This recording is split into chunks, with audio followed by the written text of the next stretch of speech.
Sir வந்துட்டாரு. இன்னைக்கு அந்த டவுட்டை கேட்டே ஆகணும் அவர்கிட்ட. சார் சொல்லுங்க மேம். வர கஸ்டமர்லாம் ரோஸ் கொத்து கொத்தா கொடுன்னு கேக்குறாங்க சார். நான் என்ன சார் பண்றது? அப்ப டிஏபி கொடுக்க சொல்லுங்க மேம், நல்லா பூக்கும்.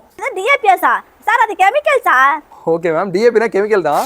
கங்கா ஆர்கானிக் ஃபார்ம்ஸ்ல ஆர்கானிக் டிஏபியும் இருக்கு. ஸோ அதை கொடுக்க சொல்லுங்க சார். ஆர்கானிக் டிஏபினா என்ன சார்? மேம், டிஏபினா என்ன?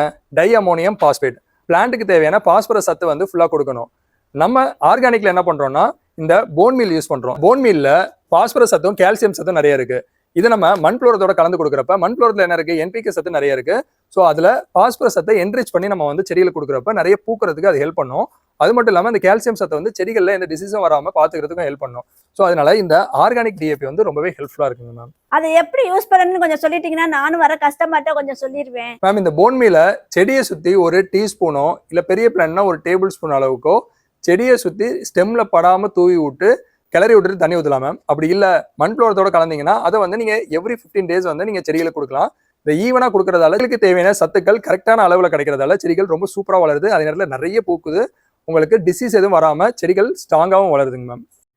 சார் இவ்வளவு தானே சார்? நாங்களும் என்னமோ நினைச்சேன் சார். வர்ற கஸ்டமர்கிட்ட ஆர்கானிக் டிஏபினா என்னன்னு சொல்லி எப்படி அசத்துறோம் பாருங்க.